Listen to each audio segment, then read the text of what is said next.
Olá, estamos de volta no Momento Arbitragem. Nesse segundo bloco, nós vamos falar sobre a Universidade de Urbino. Estou aqui com o diretor do Departamento de Direito, professor Paolo Pascucci. O professor Paolo dirige a faculdade e está estudando, entre vários outros cursos que ele vai comentar para a gente, que é ofertado aqui regularmente e que recebe muitos estrangeiros também, está estudando a oferta de um curso específico na área de mediação, arbitragem, de resolução de disputas. Como nós conversamos no primeiro bloco com o professor Thomas, aqui da universidade, falando sobre os aspectos tributários e os incentivos tributários sobre a mediação obrigatória na Itália, nós vamos falar agora um pouquinho sobre a universidade, dar um en passant para que você possa conhecer a história dessa belíssima universidade que eu visitei, conheci, as imagens estão aparecendo aí para você, e tenho certeza que quem tiver a oportunidade de vir estudar aqui terá, primeiro, um cenário fantástico, que Rafaelo retratou com grande beleza, com grande propriedade. Segundo, além do cenário, um saber, a reunião de conhecimento científico de altíssimo nível, de altíssima qualidade, pelo porte, pela qualidade dos docentes, dos professores que estão aqui, pela grande história que reúne essa cidade, uma cidade realmente importante e tradicional, que é praticamente um castelo inteiro, a cidade construída dentro de um grande castelo. Você vai ficar apaixonado por essa cidade, como eu fiquei também. Professor Paolo, muito obrigado por aceitar o nosso convite. Quero lhe parabenizar pela linda universidade que você tem aqui e pelos grandes cursos que você está oferecendo. Queria que você contasse um pouquinho da história da Universidade de Urbino. Bene, grazie a voi per essere qui e per questa opportunità che ci date di illustrare agli amici brasiliani qualche cenno sulla storia dell'Università di Urbino.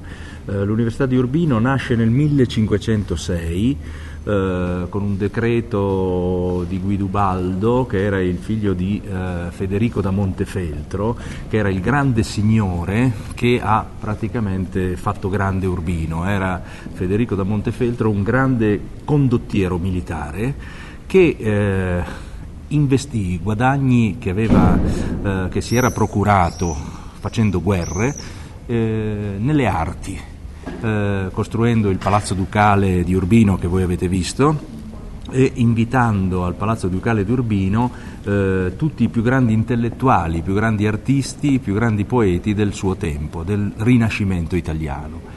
Urbino ebbe una grandissima importanza nel periodo tra il 1400 e il 1500, insieme a Firenze e a Ferrara era una delle capitali del Rinascimento italiano. Diciamo che da questa grande importanza culturale è poi nata anche l'università, nel senso che nel 1506 fu creato il cosiddetto Collegio dei Dottori, che era appunto un primo embrione di quella che poi divenne l'Università degli Studi di Urbino. Il Collegio dei Dottori era appunto un collegio di giuristi, quindi giurisprudenza si può dire che sia la prima facoltà dell'Università di Urbino, che poi nel tempo si è sviluppata e poi è arrivata ad avere fino a 10 facoltà diverse in diverse discipline. Quindi noi possiamo dire che l'Università di Urbino è un'università di tipo generalista, non specialista soltanto di alcune discipline, ma va dal diritto all'economia, alla letteratura, alle scienze, alla chimica, alla fisica, eccetera. Professor Paulo, só uma pequena pausa para que o nosso tradutor nos ajude a gente fazer um resumo de tudo que foi falado e o nosso público entender perfeitamente. Doutor Érico, nos ajude, por favor. A importância de Urbino, e principalmente da sua faculdade, surge em 1506, em que o Conde Montefreuto, que era que fez com que se tornasse, era o senhor de Urbino, que fez com que se tornasse Urbino grande, ele, através das riquezas que ele acumulou fazendo guerra, ele aplicasse em arte e cultura. Então, Urbino ele foi uma das principais cidades renascentistas. Então, ele teve essa grande sensibilidade de aplicar esses recursos em arte e história. E a Faculdade de Urbino ela é interessante porque ela é uma universidade não específica, mas sim generalística, oferta mais de 10 cursos, né? E é uma universidade que tem buscado ampliar cada vez mais a sua área de atuação aqui em toda a Itália, aqui e a Europa. Então veja que estamos falando de uma universidade criada em 1506.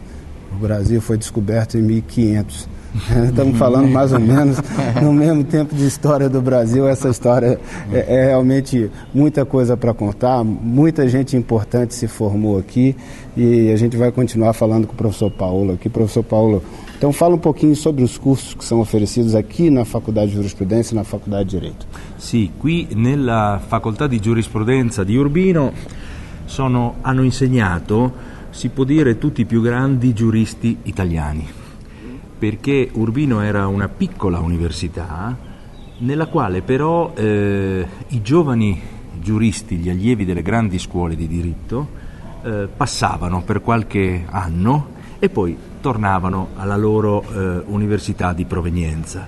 Però questo ci ha permesso, soprattutto nel Novecento, nel secolo scorso, di avere qui ad Urbino testimonianza dell'insegnamento dei più grandi giuristi del diritto civile, del diritto penale, della storia del diritto romano, cioè praticamente quasi tutti i più grandi maestri sono passati da Urbino, lasciando poi naturalmente allievi, lasciando quindi un seguito, una testimonianza del loro insegnamento. Questa è stata, si può dire, una delle cose più preziose che noi a giurisprudenza abbiamo avuto, cioè questo passaggio, il fatto che Urbino sia stata in fondo la patria di tanti diversi giuristi. Purtroppo oggi non è più così. Oggi, con il cambio che c'è nel sistema universitario, non c'è più questa grande mobilità tra professori delle varie università. Oggi tendenzialmente in Italia si ha più modo di stare in un'università per molti anni e sicuramente quella mobilità, quella capacità di movimento e di confronto, no? Di dialogo che c'era prima era sicuramente molto molto preziosa. Sim. Perfeito. O professor Paolo estava explicando justamente que Urbino ela é a testemunha viva de que grandes juristas e os maiores juristas italianos, professores, passaram por aqui. Então ela criou uma escola de grandes juristas que deixavam as suas faculdades e vinham para aqui por alguns anos, davam as lições, passavam seus conhecimentos aos discípulos e depois retornavam novamente à universidade. É claro que esses discípulos hoje, eles transmitiram aqueles conhecimentos que foram passados, principalmente em 1900, na década de 1900 aproximadamente, ocorria esses intercâmbios. Hoje não é mais possível porque o sistema italiano hoje de ensino, ele é mais um pouco inflexível. A maioria dos professores permanecem mais... Tem vínculos mais fortes com as universidades e não tem a mesma liberdade de transitar entre diferentes universidades. Não é muito diferente do Brasil nesse ponto.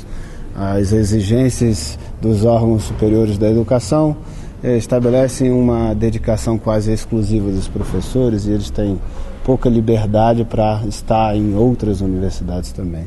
A gente sabe bem disso. Mas, professor Paolo, a gente estava conversando antes da nossa entrevista sobre a perspectiva, aproveitando essa experiência rica e muito importante que a Itália está tendo, desde o advento de uma lei que tornou a mediação obrigatória como condição, uma condição de procedibilidade para que se possa ingressar com uma ação na justiça pública, que se faça a demonstração de uma tentativa de mediação nas instituições que se dedicam a esse tema. É claro que se discutiu grandemente a constitucionalidade da regra que tornou obrigatória essa tentativa. O Tribunal Constitucional chegou a reconhecer a inconstitucionalidade dessa questão, mas muito mais por um aspecto de que o decreto-lei estava transcendendo, ultrapassando aquilo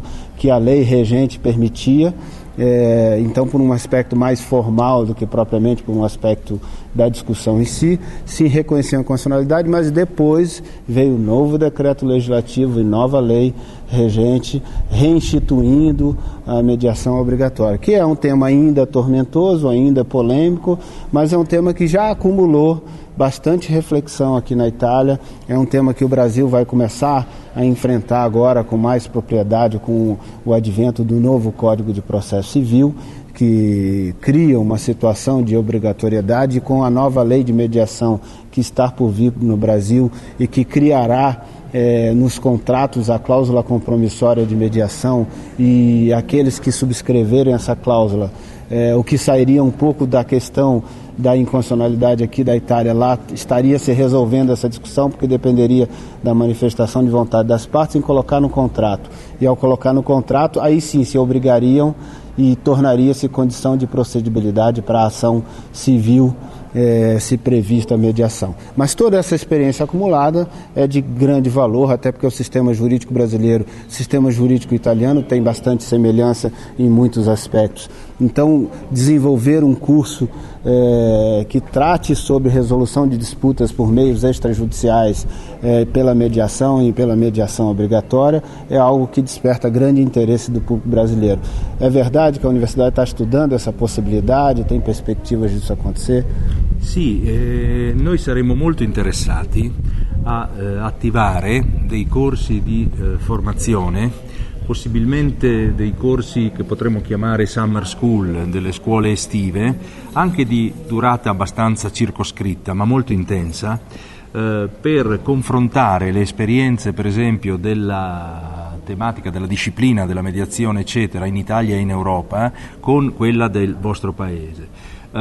Urbino da questo punto di vista offre una grande opportunità, perché essendo una città che vive nella sua università, è una città università, no? Cioè, la risorsa di Urbino è l'università, mette a disposizione anche delle strutture residenziali, quindi che possono ospitare agevolmente persone che vengono appunto dall'estero per frequentare dei seminari, dei corsi di formazione intensivi, residenziali, come può essere sulla materia della mediazione di cui stiamo parlando. Cioè questa diciamo è una città che noi chiamiamo città campus, cioè una città che offre questa opportunità di attivare queste forme di collaborazione, di confronto in uno scenario storico, architettonico, artistico di grande pregio, di grande rilievo, unendo quindi l'impegno scientifico anche al piacere, diciamo, culturale e personale di fare tutto questo in un contesto particolarmente importante e piacevole. Verdade, sem dúvida nenhuma. Faz um resumo para a gente, Eric. O professor Paulo explicava justamente que, pela expertise, pela importância que tem a Universidade de Urbino, ela tem condições de oferecer, e tem seu interesse, de oferecer cursos curtos e intensivos justamente para fazer esse confronto, esse direito comparado entre o Brasil e, no caso, a Itália e a Europa.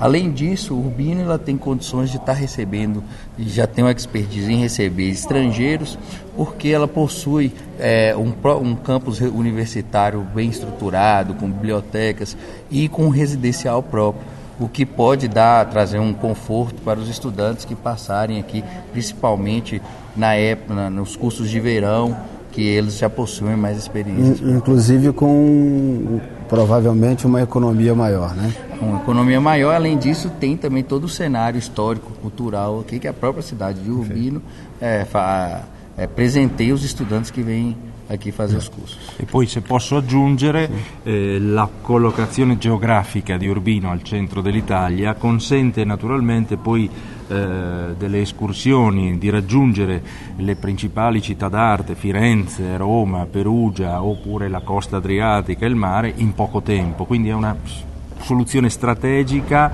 che consente da un lato di concentrarsi molto nell'attività di formazione nel momento in cui si è a Urbino, ma nello stesso tempo anche di aprirsi facilmente alle bellezze di un paese così vario e bello come l'Italia. Até porque o estudante que está vindo de outro continente, ele quer, além de aprender, naturalmente desfrutar um pouco de estar fazendo uma viagem internacional, uma longa viagem, conhecer, até porque tudo isso é mais do que simplesmente lazer e prazer, isso é cultura.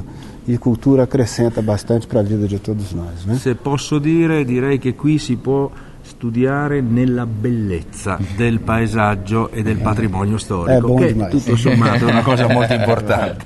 Professor Paulo, a gente está chegando da parte final do nosso programa, mas eu queria que você contasse rapidamente para a gente sobre a experiência e o prestígio que a universidade tem no que se refere ao tema segurança do trabalho, ou seja, tem um observatório aqui de reconhecimento nacional e internacional di grande importanza. Fala un pochino per gente sobre isso. Sì, qui nel Dipartimento di Giurisprudenza da ormai 10 anni abbiamo istituito un osservatorio che da una rilevanza regionale ha assunto ormai una rilevanza nazionale e anche internazionale, un osservatorio sul diritto della salute e della sicurezza dei lavoratori. È un tema che in Italia è molto attuale, è molto sentito, perché nonostante le grandi trasformazioni del mercato del lavoro, del tessuto produttivo, purtroppo abbiamo ancora un alto tasso di infortuni sul lavoro, di malattie professionali soprattutto. Non solo da Italia, ma di tutta Europa, né? Tutta Europa. L'Italia però ha purtroppo ancora degli indici molto alti, molto alti. Abbiamo avuto una nuova legge nel 2008 che ha riformato la disciplina di questa materia sulla base delle direttive della Unione Europea. È una legge molto importante a cui noi giuristi di Urbino abbiamo collaborato grazie alla presenza di questo nostro osservatorio, e quindi l'osservatorio, che ha un sito internet e che si chiama Olympus, questo è il nome dell'osservatorio, cura la raccolta, la sistemazione di tutte le norme di legge, di decreto, di regolamento italiane ed europee e di tutte le sentenze della giurisprudenza in materia di diritto della sicurezza del lavoro, offrendo gratuitamente, come servizio pubblico gratuito, a giudici, avvocati, consulenti, studenti, studiosi, la possibilità di avere una base documentale enorme, costantemente aggiornata tutti i giorni, di documenti per studiare il tema del diritto della sicurezza del lavoro. È il contributo che l'Università di Urbino dà alla cultura della sicurezza sul lavoro. Para todo mundo, sem dúvida. Eric, faça um resumo para a gente. Sim, o professor Paulo explicava justamente que a Universidade de Urbino ela tem uma expertise muito avançado no tema de saúde e segurança do trabalho.